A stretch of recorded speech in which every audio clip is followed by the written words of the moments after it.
The Game of Thrones TV series captivated millions of viewers worldwide, but what many fans don't realize is that HBO's adaptation left out crucial details from George R.R. Martin's books. These aren't minor character changes or simplified plot lines, they're fundamental story elements that completely transform the narrative. Today, I'm going to explain 8 major book details that never made it to your screen. And trust me, once you learn about number 5, you'll never look at Tyrion Lannister the same way again. Before we dive into these missing details, it's important to understand that George R.R. Martin created an incredibly complex world in his books, one that was impossible to fully translate to television. The show had to make choices about what to include and what to cut, but some of these decisions fundamentally altered character arcs and major plot lines. I've analyzed all 5 published books to identify the most significant omissions that would have given viewers a much different understanding of the story. These details reveal a darker, more intricate version of Westeros than what we saw on HBO. Let's break down these 8 major details from the Game of Thrones books that the TV series completely missed. Lady Stoneheart, the undead Catelyn Stark. In the books, Catelyn Stark's story doesn't end at the Red Wedding. 3 days after her murder, her body is pulled from the river by Arya's direwolf, Nymeria. Beric Dondarrion, who has been resurrected multiple times by the Lord of Light's power, gives his life to bring Catelyn back. What returns isn't the compassionate mother we knew, but a vengeful corpse called Lady Stoneheart. Her throat was cut so deeply at the Red Wedding that she can barely speak, and her skin is pale and rotting. She takes command of the Brotherhood without banners and begins systematically hanging anyone connected to the Freys, Boltons, or Lannisters, without trials or mercy. This transformation represents one of Martin's central themes: how revenge corrupts even the most honorable people. Catelyn, who once embodied maternal love and duty, becomes a monster consumed by hatred. This dark reflection of her character would have provided a powerful counterpoint to Arya's own revenge journey in the show. Lady Stoneheart's presence also creates significant plot developments. She captures Brienne and Jaime, forcing Brienne to choose between hanging or killing Jaime Lannister. This moral dilemma would have added tremendous complexity to Brienne's arc, which became somewhat directionless in the later seasons of the show. Euron Greyjoy's true nature. The show portrayed Euron Greyjoy as a swaggering pirate with simple motivations: power, the throne, and Cersei. The book version is dramatically different and far more terrifying. Book Euron is essentially a Lovecraftian villain with apocalyptic ambitions. He claims to have sailed to the ruins of Valyria, a journey thought impossible, and returned with a dragon-binding horn called Dragonbinder. He wears a full suit of Valyrian steel armor, keeps mutes as servants after cutting out their tongues, and forces captured warlocks to drink shade of the evening until they're nearly dead.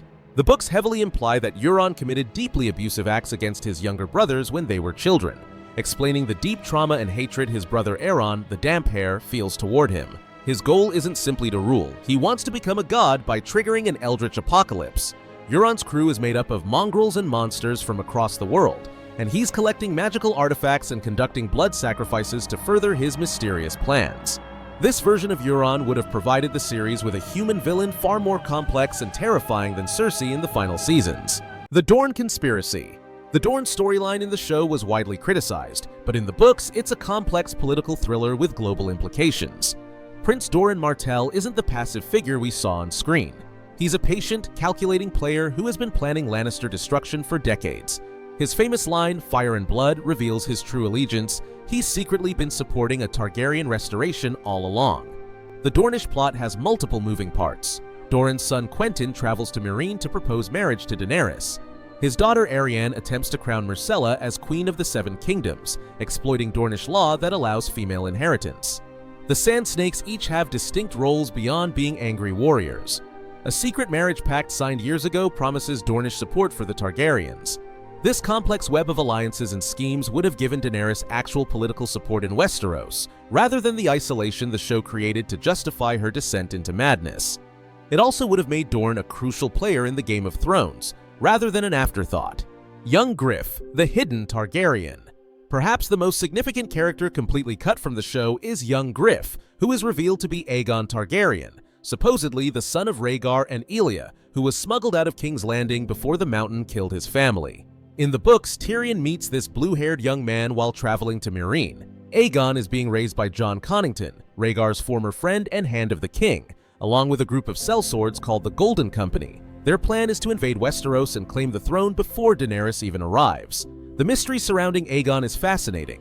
Is he really Rhaegar's son, or is he a Blackfyre pretender being passed off as a Targaryen? Either way, his existence completely changes the political landscape. Daenerys wouldn't be the only Targaryen claimant, and Jon Snow wouldn't be Rhaegar's only surviving son. This omission forced the show to combine elements of Aegon's storyline with Jon Snow's, contributing to the inconsistencies in Jon's character in later seasons. It also eliminated a potentially fascinating storyline about identity and legitimacy that mirrors the central themes of the series. Tyrion's dark turn. Peter Dinklage's portrayal of Tyrion Lannister was consistently sympathetic throughout the series. The book version takes a much darker turn after he kills his father. The catalyst for this change is a devastating revelation. Tyrion learns that his first wife Tysha wasn't actually a prostitute as Tywin had claimed. She was genuinely in love with him, and Jaime had lied about her identity on Tywin's orders. This betrayal by the one family member he trusted breaks something in Tyrion. After killing Tywin, Book Tyrion becomes consumed by self-loathing and thoughts of revenge. He becomes an alcoholic who frequently contemplates suicide, fantasizes about raping and killing Cersei, admits to killing Joffrey, though he didn't, just to hurt Jaime rapes a sex slave in Essos, joins a sellsword company to help Daenerys invade Westeros, not because he believes in her, but because he wants to see his family destroyed. This darker version of Tyrion would have created a more complex character arc, a good man corrupted by trauma and betrayal who must find his way back to redemption, rather than the consistently moral character we saw in the show's later seasons. The Northern Conspiracy and Stark powers. The North's loyalty to House Stark seemed to disappear in the show until Jon and Sansa reclaimed Winterfell. In the books, there's an elaborate conspiracy among Northern lords to overthrow the Boltons and restore the Starks to power. This grand Northern conspiracy centers around a letter supposedly written by Robb Stark legitimizing Jon Snow as his heir. Houses like Manderley, Umber, and Glover are playing a dangerous double game, pretending to serve the Boltons while secretly plotting their downfall. The most dramatic example is Lord Wyman Manderley, who appears to surrender to the Boltons but secretly kills 3 Freys and bakes them into pies that he serves at Ramsay's wedding feast. His famous line, "The North remembers," encapsulates this hidden resistance. The show also significantly downplayed the Stark children's supernatural connections to their direwolves. In the books, all Stark children are wargs to some degree. Jon regularly enters Ghost's mind. Arya has wolf dreams where she hunts as Nymeria, who leads a massive wolf pack. Bran's abilities extend far beyond seeing the past. Even Sansa, whose direwolf was killed, still feels a connection to Lady. These magical elements are central to the Stark identity and would have added significant depth to their characters in the later seasons. The complex prophecies. The show simplified most prophecies to basic predictions, but the books contain elaborate visions and prophecies that drive character motivations and plot developments. Daenerys receives numerous prophecies in the House of the Undying, including 3 fires must you light, 1 for life, 1 for death, and 1 to love. 3 mounts must you ride, 1 to bed, 1 to dread, and 1 to love. 3 treasons will you know, once for blood, once for gold, and once for love. Visions of a blue flower growing from a wall of ice, likely Jon Snow. Warnings about a cloth dragon, possibly fake Aegon. The Valonqar prophecy, completely omitted from the show, predicts that Cersei will be killed by the little brother, which could mean Tyrion, Jaime, who was born after her, or someone else entirely.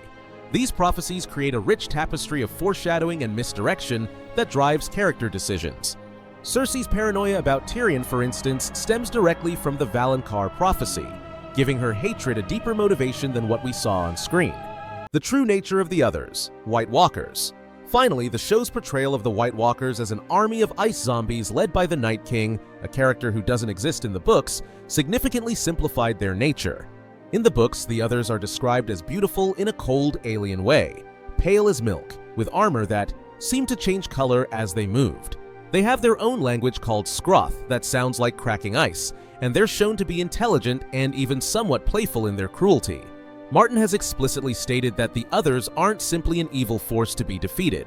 They have motivations and possibly a culture of their own that we don't yet understand.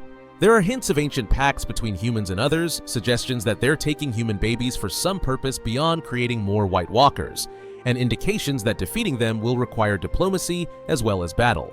This complexity would have created a much more nuanced conflict than the straightforward, kill the Night King to defeat all White Walkers resolution we got in the show. It might have led to a more satisfying conclusion that challenged our assumptions about good and evil in this world. These 8 major details from George R.R. Martin's books reveal just how much the TV adaptation simplified and altered the original story. Lady Stoneheart's revenge arc, Euron's eldritch ambitions, the Dornish master plan, young Griff's claim to the throne, Tyrion's dark journey, the Northern Conspiracy, the complex prophecies, and the true nature of the others would have created a much different and arguably richer narrative than what we saw on screen. Understanding these differences doesn't diminish the show's achievements, but it does help explain why some storylines felt rushed or inconsistent, particularly in the later seasons when the show moved beyond the published material. It also gives us insight into what we might expect in Martin's remaining books, which will likely take these complex threads in directions we never saw on HBO. If you're a fan of the show who hasn't read the books, these details might inspire you to explore Martin's original vision. And if you're already a book reader, you can appreciate how these elements might eventually be resolved in The Winds of Winter and A Dream of Spring, whenever they finally arrive. Thanks for watching this explanation of the major details from Game of Thrones books that the TV series missed. If you enjoyed this breakdown, hit that subscribe button and let me know in the comments which book detail surprised you the most. This is Explainified, and I'll see you in the next video.